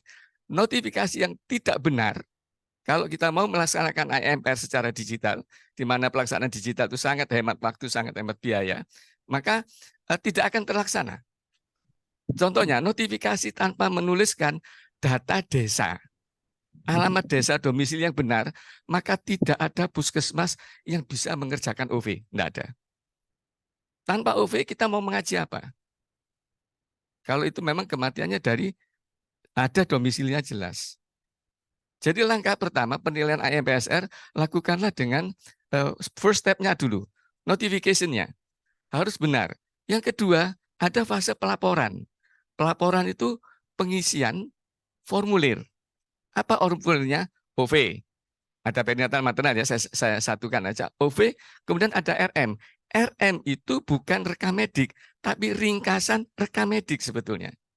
Jadi dalam mengisi RM itu harusnya memindahkan catatan RM-nya ke dalam formulir formulir AMPSR. Dan sekali lagi pelaksanaan AMPSR kan bisa manual, kemudian dibuatkan tools oleh Kemenkes. Semua formulir-formulir yang ada di manualnya itu ada di digitalnya. Jadi sekali lagi pengisian RM. RM itu ada dua dulu. Ada dua formulirnya. Namanya RM perantara. Ya kan, ada RM, ada RM perantara. Sekarang RM perantara itu tidak muncul formulirnya, tapi begitu Anda menotifikasikan, dinotifikasinya ini adalah rujukan dan disebutkan siapa rumah sakitnya, maka akan automatically terjadi assignment, penugasan pada rumah sakit yang tertulis di notifikasi sebagai perujuk untuk mengisi suatu formulir yang namanya RM perantara. Jadi RM perantara itu tetap ada dalam formnya, tapi dalam pelaksanaannya. Tapi perse, TAFU itu tidak ada. Kalau ditanya mana formulir perantara, nggak ada. Masuklah saja sebagai isilah Anda login sebagai perujuk.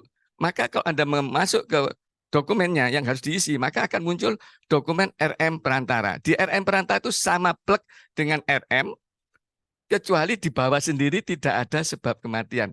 Wong merujuk gak mati kan? Ayo, kalau kita merujuk kan tidak mati. Loh dokter, sering rumah sakit merujuk sampai ke rumah sakit saya mati. Apa itu? Death on arrival. Nah, death on arrival itu dikerjakan oleh yang merujuk. RM-nya, bukan yang nerima mayat. Loh, aku kan juga nerima ibu hamil. Aku kan nerima ibu mati. Otomatis dengan pengertian bahwa yang datang itu tidak saya rawat, maka RM-nya tidak di saya dong. Ada yang diperujuk. Loh, perujuknya bukan RM perantara. Tidak, dia tidak mengisi RM perantara. Tapi mengisi RM ringkasan mediknya saja. Karena ingat perujuk yang death on arrival, maka yang mempunyai kewajiban menotifikasikan, otomatis punya kewajiban mengisi ringkasan medisnya. Dan selalu sekali lagi, kalau bisa sebaik-baiknya isi ringkasan medik adalah pindahan resume dari rekam medik. Nah, hebatnya apa? Rekam medik untuk semua rumah sakit, non sewu ya, apalagi kalau kita terikat dengan BPJS, maka 1 kali 24 jam, paling lama 1 kali 24 jam, sudah ada diagnosisnya. Jadi di ringkasan medik RM itu ada diagnosisnya. Jadi sekali lagi, kita sudah masuk di tahap pelaporan. Ada notifikasi, ada pelaporan. Pelaporan itu tolong lengkapi. Jadi tolong puskesmas itu sering melihat dirinya, apakah ada penugasan mengisi OV. Ya kan? Kadang-kadang matinya di rumah sakit dia nggak tahu. Ada warganya datang sendiri ke rumah sakit di wilayah situ, kemudian mati. Tapi kalau dia membuka assignment di aplikasinya, maka akan kelihatan, saya dapat tugas mengisi OV. Duh, padahal saya kan tidak tahu ada kematian. Nah, itulah baiknya MPDN itu, assignment itu bisa muncul karena notifikasi yang baik. Ya, jadi pendahuluan dulu ya. Setelah pelaporan, maka kita masuk ke fase pengkajian.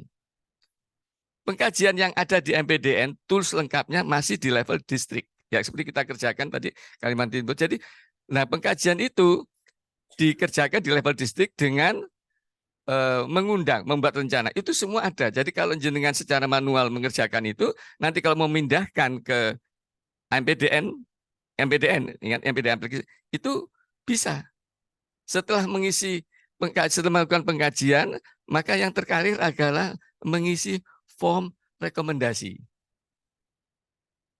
Rekomendasi itu spesifik untuk yang dikaji, bukan general. Coba kita lihat di non sewu tadi di Kalimantan Timur, ada rekomendasi yang itu adalah rekomendasi general. Tapi rekomendasi hasil kajian. Kemudian dari rekomendasi step yang terakhir itu adalah respon. Apa yang dikerjakan? Sudahkah rekomendasi itu dikerjakan? Kalau sudah dikerjakan, itu final, sudah selesai atau on the way.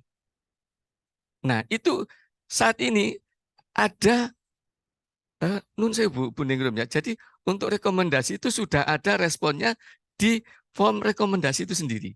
Nantinya akan kita keluarkan menjadi form sendiri, fitur sendiri atau menu sendiri untuk untuk responnya. Sekarang kalau jenengan buka form rekomendasi, di situ ada status daripada rekomendasi ini.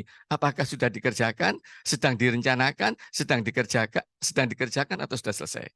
Itu tadi ya. Jadi kalau kita menilai pelaksanaan ANPSR harusnya memenuhi itu tadi. Kita evaluasi notifikasinya, kita evaluasi pelaporannya, kita evaluasi pengkajiannya, kemudian kita lihat rekomendasinya, yang terakhir kita lihat responsnya. Jadi itu hasilnya, dan kemudian untuk pelaksanaannya rekomendasinya seperti dari Kalimantan Timur dan Maluku Utara. Kalau Maluku Utara sudah dituliskan tadi di blognya, ada ini sebentar, saya lihatnya di saya. Jadi sudah ada tadi apa hasil kajian, rekomendasi ini. Nah, ada rekomendasi maternal, ada targetnya stakeholder, ada jangka waktu. Ini sebenarnya ada di form rekomendasi APDN. Kemudian ada penanggung jawabnya. Di sini kurangnya apa? Responnya. Coba satu tambah kolom lagi di sebelah paling kanan, respon. Ya, kalau ada responnya itu kan kita lihat ini sedang dikerjakan atau tidak dikerjakan. Contohnya, kita membuat respon bahwa kematian karena perdarahan itu salah satu responnya adalah mendirikan bank darah. Kalau targetnya berapa? Ternyata 6 bulan. Nah, di sebelah pasti terus jangka pendek 6 bulan. Nanti tahun depan kalau lagi ada kematian perdarahan, berarti kita lihat apakah rekomendasi tahun lalu sudah dikerjakan.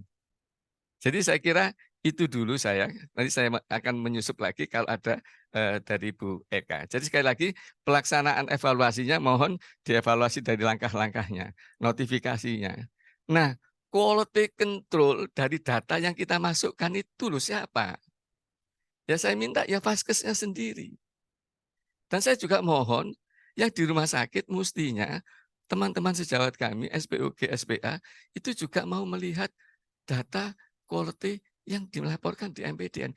Ingat ya, MPDN itu dibaca sampai Pak Menteri itu bisa loh. Betapa nangisnya kita kalau membaca ringkasan medik dibuka tidak berkualitas. Asal masukkan data saja. Ingat ya, kualitas apa yang kita sampaikan menunjukkan juga kualitas diri kita sebetulnya. Jadi tolong rumah sakit diteliti lagi. Mungkin Anda nugaskan Bu Bidan, seperti saya pribadi. Saya kalau kuret, saya bilang, Dek, BPA, karena saya sudah tua, kadang saya bilangnya, Dek, jangan lupa masukkan MPDN. Jadi setelah saya kuret, saya tinggal ngomong gitu toh. Itu masuk datanya. Nanti kita tinggal diam-diam, kita buka di list of death-nya. Tuh. Oke, jadi saya mau stop di sini. Ya, tapi yang kedua saya minta juga ada batasan penyampaian tadi. Disampaikan adalah katanya neonatal. Kemudian ada bayi. Bayi itu ada dua sebenarnya pengertiannya. Postneo up to 365 atau 0 sampai 365 hari. Di MPDN sudah disiapkan. Coba Anda lihat nanti kalau kita bisa share screen. Saya nggak bisa share screen ya. Coba bisa share screen MPDN. Kemudian kematian bayi. Yang namanya bayi itu, ya tadi infant tadi ya. Infant itu post neonatal death up to 365 atau dari 0D, hari pertama kelahiran adalah 0. Jadi kalau lahirnya jam 7, mati jam 10, itu 0. Enggak tahu, hitungan itu harus ada kesepakatan lagi. Jadi kedua, kalau yang namanya balita, under 5. Tadi ya, UNICEF under 5. Under 5 itu diyakinkan 0 tahun ke 5 tahun atau dari 1 tahun 366 hari sampai ke 60 bulan. Nah, di sini coba bisa masuk sebagai pelapor.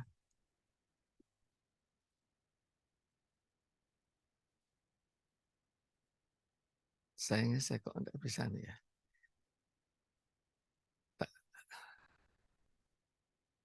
Sebentar. Jadi saya ingin menunjukkan di MPDN jenengan semua enggak usah bingung.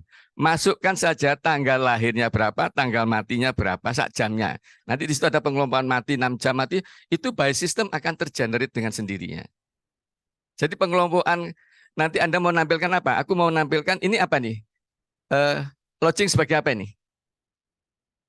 Apa? Oh, Indonesia. Oh, nun sewu. Saya tak masuk ya, tapi nun sewu saya akan memasukkan satu pelapor untuk bisa melihat. Oh, enggak bisa juga. Coba masuk ke dashboard. Klik dashboard. Atas, ya itu, klik, pilih anak. Nah, itu ada pengelompokan begitu banyaknya.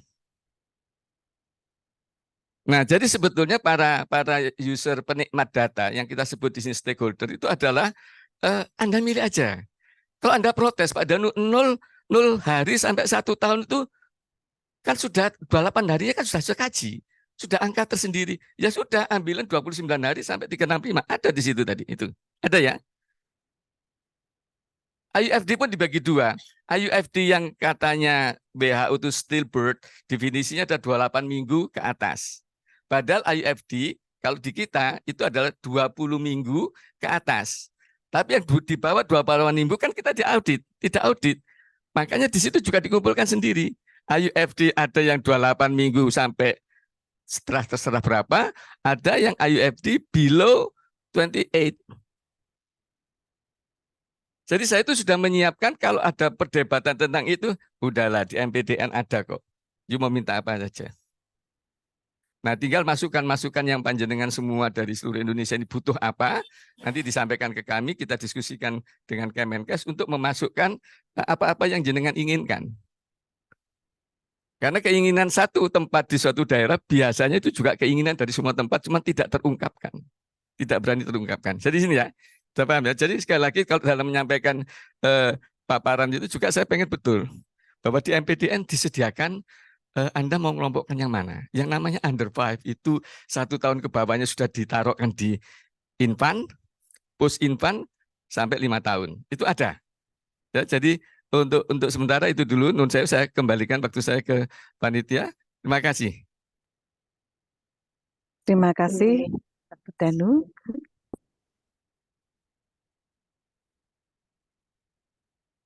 Selanjutnya kita akan mendengar tanggapan dari Dr. Ekawati Lutfia Haksari, MPH SPAK. Saya persilahkan, Dokter. Terima kasih. Suara saya terdengar? Terdengar, Dokter. Ji? Ya. Terima kasih atas waktunya. Saya kira mungkin tadi Dr. Danu sudah menyampaikan panjang lebar dan sangat lengkap. Mungkin saya ingin menyampaikan apa yang terkait dari sisi neonatal, saya kira itu. Saya kira tadi sudah juga disampaikan apa saja yang dimasukkan di dalam MPDN, saya kira. Kemudian yang kita juga harus tahu di dalam kegiatan yang AMPSR ini, saat ini kita juga mengharapkan di fasilitas kesehatan juga melakukan isian sampai dengan pengkaji, begitu Nji, Dr. Danu ya. Saya kira mungkin ini yang dulu belum dikerjakan.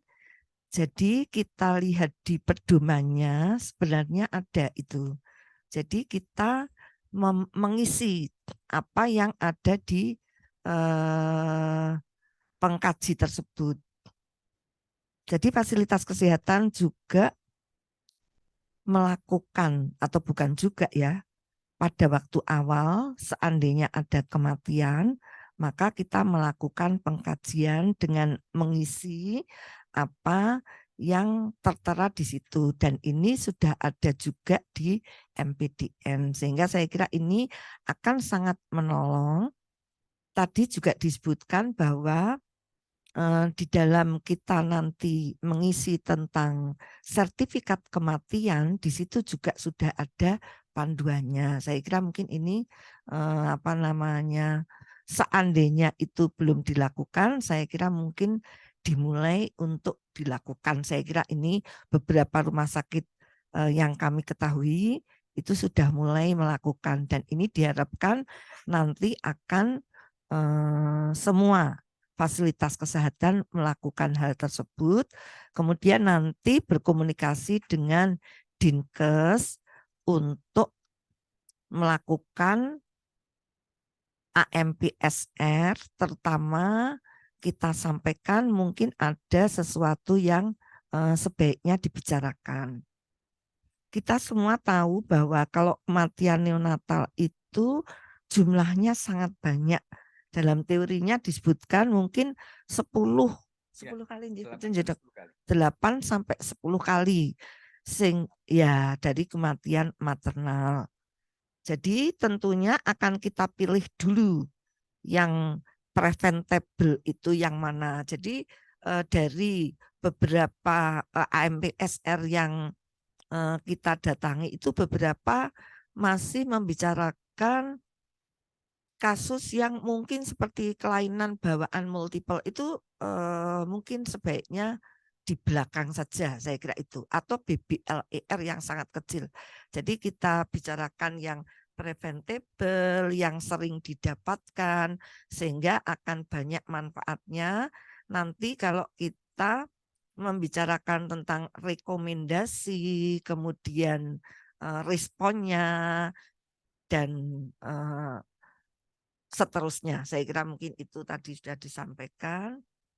Kemudian juga yang kita harus membicarakan adalah tadi sebenarnya pedomannya sudah ada, jadi tinggal mengikuti saja. Saya kira untuk yang sekarang ini sudah lebih diupdate ya, sehingga akan lebih memudahkan. Kemudian tadi dari 2 presentasi kelihatannya sebab kematiannya kelihatannya kurang lebihnya sama nih. Asfiksia, kemudian BBLR. Satunya adalah lainnya, satunya lagi adalah respiratory distress syndrome. Ya, jadi dalam rekomendasi yang dibuat tentunya adalah yang sesuai dengan sesuatu tadi Dr. Danu sudah menyampaikan, sesuatu yang khas, yang spesifik, yang bisa diukur, yang bisa di-achieve, yang relevan ya, dan yang ada batasan waktunya. Jadi dalam hal ini mungkin secara sepintas bisa kami sampaikan bahwa pada BBLR itu mungkin memang tidak disebutkan ya batasan berat lahirnya berapa. Tetapi kan kita sebenarnya punya kategori ya. Jadi kategorinya ada yang 2000 sampai kurang dari 2500, 1500 sampai kurang dari 2000 dan lain sebagainya. Kalau usulan saya dalam membuat rekomendasi itu terutama ini mungkin yang sering kita dapatkan adalah membuat NICU. Salah satu yang paling sering adalah itu ya. Mungkin di satu provinsi memang betul, tetapi dalam teorinya itu disebutkan NICU itu juga sesuatu yang sangat mahal dari sisi SDM dan peralatannya, termasuk sistem kesehatan yang ada di fasilitas kesehatan tersebut. Sehingga mungkin yang harus kita pikirkan adalah kita mengoptimalkan level pelayanan yang ada. Saya kira kalau itu adalah sesuatu yang masuk akal dan selalu disebutkan bahwa sebaiknya juga dalam satu provinsi itu dibuat suatu regionalisasi di mana akan ada NICU gitu ya. Saya kira mungkin itu lebih masuk akal. Kemudian kita juga tahu bahwa di WHO pun disebutkan bahwa sebenarnya banyak neonatus yang bisa tertolong dengan intervensi yang sederhana. Ya, saya kira mungkin itu.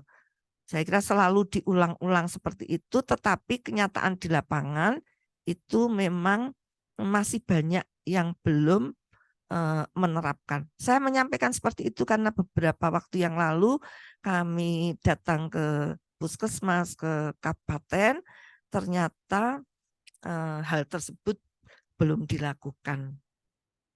Saya kira mungkin itu saja. Terima kasih. Saya tambahkan. Jadi nun tahu tadi Bu Eka ada matur tentang fasilitas di mengisi form sampai di Pengkaji itu bisa di level Vaskes. Iya. Jadi nanti level Vaskes itu habis mengisi RM, itu nanti akan tombol button untuk melanjutkan ke pengkaji.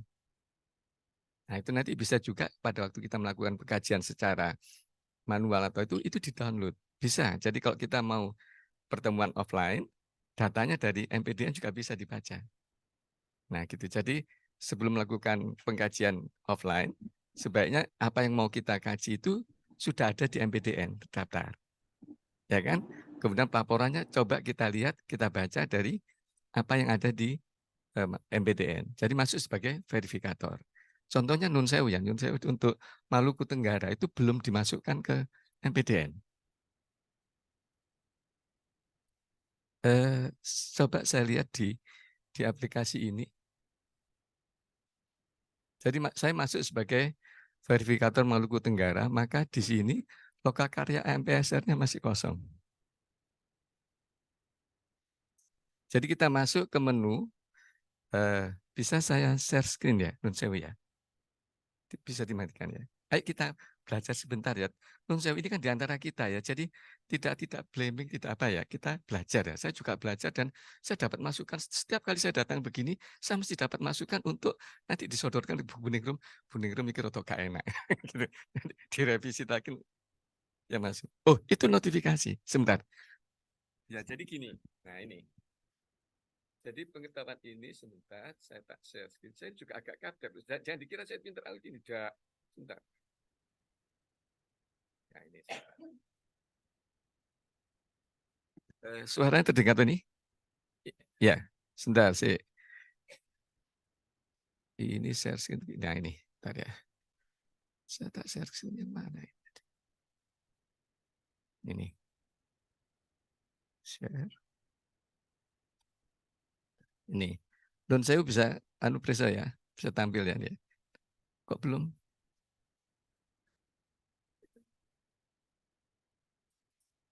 Oh, bukan pakai layar saya ya. Nah, jadi ini kalau kita masuk sebagai Kabupaten Maluku Utara,